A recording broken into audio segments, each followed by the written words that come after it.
So let's talk about Ozempic.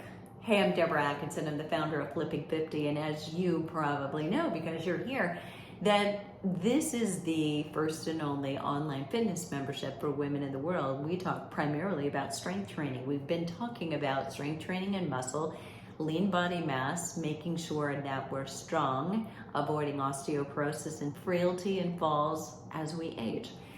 So why would I be talking about Ozempic? Well, because everybody's talking about Ozempic, number one, but I want to talk about specifically some of the things that you may want to consider if you've been kind of closed-minded about it. And I say that tongue-in-cheek and with respect, because even a lot of fitness professionals, I think, were immediately quick to judge that this is terrible, and that the problem being that when people go on it, they're just being lazy, they're not actually changing lifestyle habits, and because of that, they're losing more muscle, because whenever you diet, whenever you lose weight, you lose a fraction of that is muscle. The ideal is that we keep it as small as possible, and at the same time, we're working hard to build muscle by resistance training and by eating enough protein. That becomes a problem when you're on Ozempic or Wegovy, which all fall under their category along with semaglutide, GLP-1 drugs, because they cause your hunger to go away. So that's depressed. You don't need to snack, but you also, we're finding that those who are on it often are just not hungry enough to eat enough. And if you're not consuming enough protein and you're not doing resistance training and not changing your other lifestyle habits, and maybe what you are eating is still not optimal food, too much processed foods, not enough high micronutrient dense foods like whole foods, we're probably going to see health concerns get worse, not better. You will be potentially less metabolically healthy, even though you've lost weight, because you've lost a significantly big portion of muscle. That's been the concern. So what are we seeing and what do we know? So first, what I want you to know is that the brand names like Ozempic and Wegovy are actually like predetermined amounts. So I'm 5'4", 130 pounds. So I'm going to take a dose. We're going to get sent that same dose. And if you are 6'10" and you weigh 210 pounds, you're going to take the same dose. Now, that probably shouldn't seem right to you. That's one issue. But we also metabolize things differently. So let's just take caffeine. So it's illegal, right? A legal substance. But if we both had a cup of caffeinated coffee at 5 p.m., I actually happen to metabolize caffeine very well, quickly. So I'm probably going to get to sleep just fine at 9 p.m. when I go to bed. You, on the other hand, may be bouncing off the walls and still staring at the ceiling at 2 a.m. because you don't metabolize caffeine. So that's another issue with the predetermined, you're just going to get this amount, you're going to get that amount too, saying same size, one size fits all, and we should be taking that. So number one, we're different size bodies, and we have different lifestyle habits, but we also will metabolize things differently. So by the way, that cup of coffee at 5 p.m., I'm not recommending that. Okay, just so we're clear. All right, so something else for you to consider is that one size fits all doesn't have to happen. There are doctors, most of them functional doctors, who will prescribe what's called microdosing. So it's not this pre-described thing, but it's actually starting with what's the minimum viable amount where we can start to get you results. And this isn't just for people who have significant amounts of weight to lose. So it's not just for somebody who might have 50 pounds or 75 or 100. Those kinds of weight loss are significant. And before anyone does it, we're going to come back to what we want to do in terms of lifestyle habits and in terms of mindset. That is also really important. But that still doesn't mean that we want that prescribed amount to come in, because that's where we're tending to see there's more muscle loss, because they're not able to eat enough. And if you can't eat enough, you're going to get full quickly on limited amounts of protein. So if you're not taking in enough protein, we're not feeding the muscle. The building blocks of muscle is essential amino acids contained in protein. We need to get that in. And if you just have no appetite and or you're not eating the right things, that's going to be problematic. But there may be a larger dose needed and required for someone, but until we know it, because we've started lower and looked at what results are we getting, are we making any changes, we're not just looking at the weight. We're not just looking at the weight on the scale, ideally, and I hope you understand, we want to look at body composition.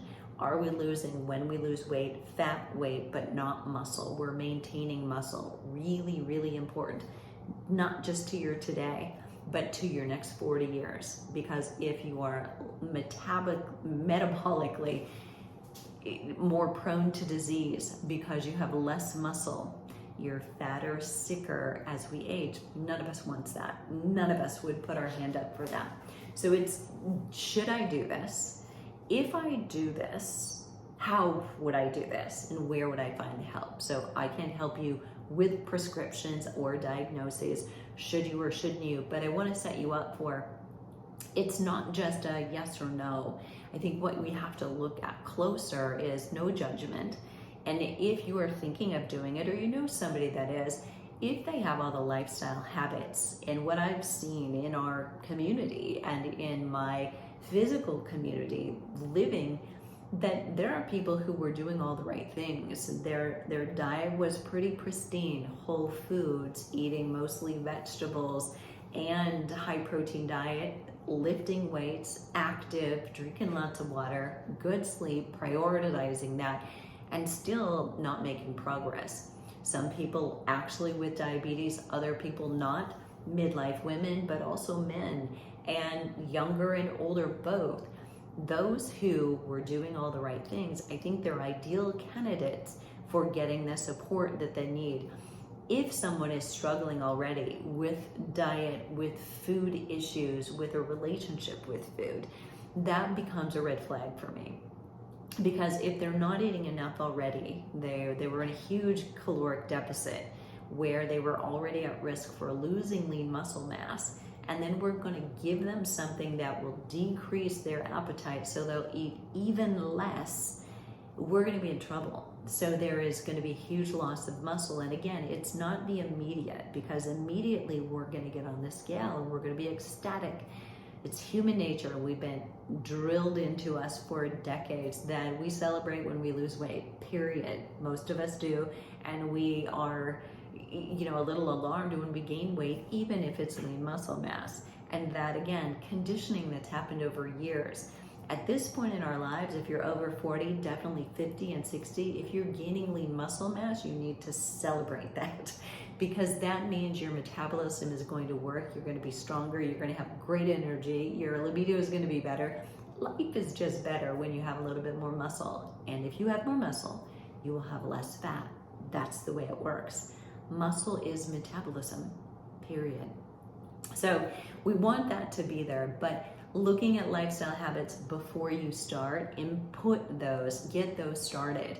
For those who are severely overweight, I think it's another place where this might be a tool to take some of the weight off, as there's counseling for proper ways of eating, getting adequate protein, but taking some weight off so that the joints have less stress, so that someone can begin moving. I also think there's potentially a venue and a place for that to happen. And look, negative side effects can happen. So the gut issues that are common, and the muscle loss, of course, but the complete loss of appetite, the Ozempic face, but they're happening at large doses. So when you start small and you incrementally increase so that you're at a point where you're not experiencing the nauseousness or issues with literally your digestive system. Now look, it's going to slow things down so that it decreases your desire for food, your appetite shrinks a little bit. You really got to think about, are you someone who could and should have that be true? If you already are somebody who has early satiety, you may not be the ideal candidate for this.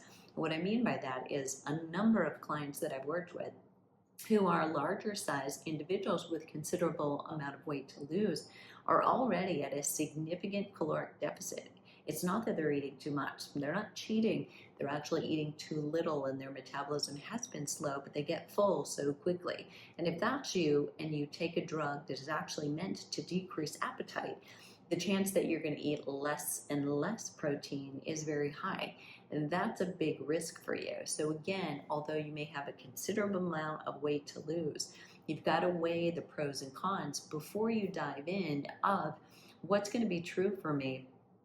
And is this going to be an advantage? Will I be able to turn it around? If I lose too much weight that is muscle mass, will I be able to get that back? And if you're a woman who's over 50, over 60, it's going to get much more difficult in order to do it. So again, only if you are assured, I've got a good relationship with food, I have a fairly good appetite, maybe I don't snack, but I do have that compelling desire too, it may be helpful. But again, starting at low doses and climbing up, not significantly large doses. And I've seen success stories, so people cycling off of it when they've reached a certain weight, felt like I don't need to lose anymore. They had the good habits going in, they kept the good habits, and then began to wean off of it. They've done very well off of it for at least a month or more. Now, I can't speak long term for a lot of people like that, but also I have seen the opposite happen. People who've been on the full dose come off of it and actually found their cravings came back, they're snacking a little bit more. Some of the weight came back, and the weight that they did lose while they were on it was muscle, but they haven't gotten that back. So think about what I just said. You're on it and you're losing weight, and a portion of that is muscle. You go off of it, you regain some weight, but none of that regain is muscle. It's 100% fat. That's what we mean by you're more metabolically unhealthy, if that's true for you. That's what happened over time for many of us with diets. Quick fixes, fast weight loss diets got us to Saturday night, to prom, or to the wedding, but we lost muscle in the process. And then if we ever regained weight when we started eating more normally again, we then gained 100% of fat back. So we had muscle, we lost it, we gained more fat and completely regained the weight. Over time, doing that cycle repeatedly means we have a higher fat percentage, even if we weigh the same. Health-wise, that's not going to bode well for us. Not now, potentially, but also not in the next 20 to 40 years. For those of you who are thinking, I want it so that I can lose that 5 pounds or that 10 pounds, I think that's where you want to look at, there are other benefits, there are longevity benefits, and decreasing your A1C, your inflammatory markers on labs, is worth looking at, especially if there is a genetic reason why, say, your parents, you didn't choose them really well, and you've got high blood pressure issues, high cholesterol issues that, in spite of good lifestyle habits, may have been passed down to you. And a lot of women in midlife will experience that. So what's my opinion? My bottom line is it depends, but I do think it's something to consider for those of you who are really struggling with things that are putting you at a metabolic health disadvantage right now. And if you've gained 10 pounds and you're doing all the right things, and I suggest to you that the right things that you learned when you were 20 or 30 are not the right things now. So make sure you're really straight on what are the right things, and do your homework. And I think for all of us, no judgment zone, not judging ourselves for considering it or thinking about it, not judging others for using it, if they're also doing the right thing and or struggling to get started but wanting to be healthy. Because the bottom line is somebody doing that is saying, I want to be healthy, I just haven't been able to do it or don't know how. So I'd love to hear your questions and comments. And, I'm not looking to give anybody permission. And the one question I think you'll potentially have, so I'll answer it here, is no, I'm not taking it at this point. So there you have it. Let me know what your questions are.